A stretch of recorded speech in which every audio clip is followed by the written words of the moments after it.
This is Hidden Killers with Tony Brueski. Here now, Tony Brueski.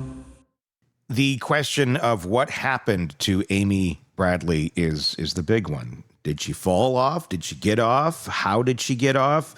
I think one of the biggest questions is exactly that. Did she get off by some other means? And that's the only way it would make sense. And there's a lot of theories about that. And I guess I don't know if all of the questions can be answered right away. I think you almost kind of got to go in order. Did she get off the ship in a way where she was captive and being trafficked? Did she get off the ship in a way where she was unaware that she was captive and being trafficked until she got off the ship? I do wonder about that. The one thing, the scenario that's run through my mind, and I'm curious to get everybody's thoughts in the comment section on YouTube, on our Facebook page, or on our YouTube page. Just search Hidden Killers with Tony Brueski. Is she's out hanging out with Yellow, okay? And does she get off the ship with him some way through an employee back end? But see, in a way that is like, you want to get on the island first, before everybody else.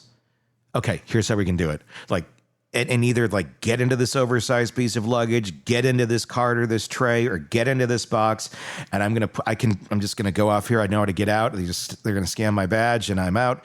And here, and I'm gonna get you on the island that we can get started and have fun early. And that is the way. If she got off that ship without coercive force, I could see her. This is fun. It's an adventure, and it was just kind of a fun, drunken night that ended into morning. And maybe Yellow has absolutely nothing to do with this. I mean, maybe, Yellow, they got off and the intent was really just to go hang out. And then she got mixed up into something else. He had to go back, whatever. I mean, I think that he really could be completely innocent in this. I think there could be something there too, without a doubt. But I think there are, the answer is not the obvious, because if the answer was the obvious, this would already be solved. Agreed. So that's why I'm just trying to think, what would be a logical possible scenario in 1998? Because look, security is going to be a hell of a lot more lax in 98 than it is today. We're talking pre 9/11. You could walk to your gate you didn't have to have a ticket to get to the gates of an airport. Yes. TSA, all that did not exist. There was like a little scanner, like the library almost. And that's what you went through. And that's all it was. So security is a different world in 1998. So you gotta consider the setting, the time, all of that, because that very much plays into this, where you could easily do that. I could see that being like this a theme for a sitcom, I mean, it's because you could have pulled it off fairly easily at that point in time. Yeah. And I'm just wondering if that's how she got off the ship unnoticed. Why did she leave that stuff back behind? I don't know. That's the weird part, though, because you start to get into why would she have left that stuff? You think she would have said, let me go back to my room and get my stuff quick, and then we'll go do this or whatever. I don't know how she got out of that room. I suppose if you're passed out, everybody was out having a good time the night before, it wouldn't be hard to sneak out of a room with nobody hearing you. Well, I think the parents went back at regular bedtime. But they were all asleep. They woke up and yeah. But I do think it's weird to be out as late as she was out. Yeah. Dad sees her sound asleep. And within 30 minutes, she gets up and is like, and she might have gotten up for some innocent reason. Like, I think I'm going to go up to get some breakfast at the buffet. Yeah. I'm hungry. It could have been anything like that. I'll be right back. Yeah. No, there really could have been so many ways that this went. Because she didn't, and we might talk about this, but she seemed in her life in a pretty good place. Like, she had just adopted a dog. She didn't seem like someone who was so... No. She's not a cruise ship and she's happy. She didn't seem she's like celebrating someone who life would at that- intentionally do yeah. anything. This was not a suicide in any way. Yeah, shape, I or don't feel like she intentionally did anything to harm herself. I really don't. No. But if you believe she was trafficked, what's the strongest piece of evidence supporting that? I'll tell you what it was for me when I watched the documentary. There's a woman in there with the FBI. Yeah. And talk about a photo that was sent to the family. I think it was a couple years later. And I can find it here. Hang on. And the FBI person said that they analyzed that carefully and they concluded it was Amy Bradley. Mm-hmm. That's when I was like, okay. That's when I turned my thinking around and I kind of do go with the sex trafficking theory. Here's that photo side by side if you're watching us on YouTube. And she's positioned in a way that you can't see her tattoos. Yeah, like that's her face there. It's several years later after being trafficked. So that's the one they analyzed, and they concluded it was her. You know, they looked at the chin, nose, the eyes. And of course, she's got a lot of makeup on in the picture on the right. Yeah. She's got really long hair, so she's going to look different. But the fact that they analyzed it, if it would be like, Bob's Picture Analyzing Company did it, I wouldn't really. They got a kiosk at the mall, right? The mall, but when the FBI, the mall still has a Radio Shack and a Diamond Dave's, and then he's got the mall kiosk, and that's the only thing left in the mall.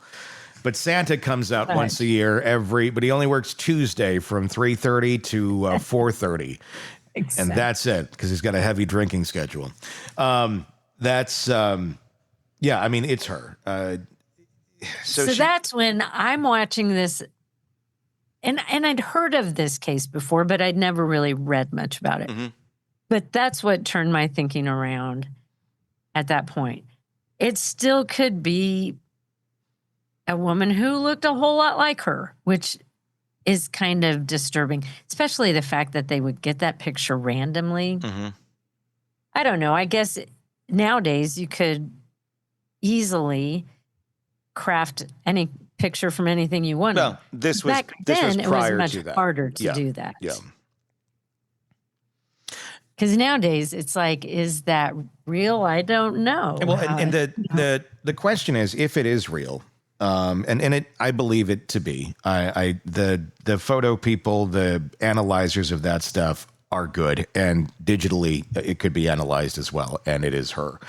But if it is her, or assuming it is her, and then we look back at the timeline of how everything went down, that photo would have been from around 99, assuming it was taken then. Yeah, I was thinking it was within a couple years. Yeah. So could she still be alive all those years later? I mean, that's a question. And if she is alive and if she got freedom, if she, wouldn't she have certainly tried to go back to her family, or would it have, is it too shameful? Is it, I mean, it's not. No, it would be horrible. I couldn't imagine. You want to know my theory on that? Yeah. So if she was taken off the ship by a mysterious means, that we'll never know. Yeah. Happen, how she ended up getting off the ship. That'll never be figured out, I don't think. But if all of a sudden she's off the ship and with some really bad people, being forced to do things she doesn't want to do, after a time, they're going to convince you that if you reach out to your parents, we will kill them. If you do this, we will kill your brother. If you do this, then this is my other part of the theory. I think she could have ended up having children. If you do that, we will kill the kids. if you do that, you will never see the kids. Yeah. You could be in an impossible situation. You really could because be. She Yeah. reaches out. She could be 100% convinced that her family will be killed. Yeah. She could be 100% convinced if she has kids, they will be killed. And so she might just be going with what they say. Mm-hmm. And then there was that weird thing about there was a page or something that got hits from that area, people looking at pictures from where they think she might be. Mm-hmm. I thought that was really credible evidence to her being alive. Yeah. Because why else would somebody in that area? I mean, maybe somebody could be staring at the pictures going, I think I know who she is, or have I seen her, I guess. Yeah. Maybe. But I think when people are kidnapped or missing, they have gone through such trauma that you are so afraid. And now at this point, she might not be alive. Yeah. But you would be so afraid, and they could convince you of anything. I could see that, being very, and those are angles you don't often think of because it's like, well, why would you not go back? I mean, there's a lot of viable reasons not to, especially the kid angle. Because look, if you're being abused like this left and right, it's going to happen at some point.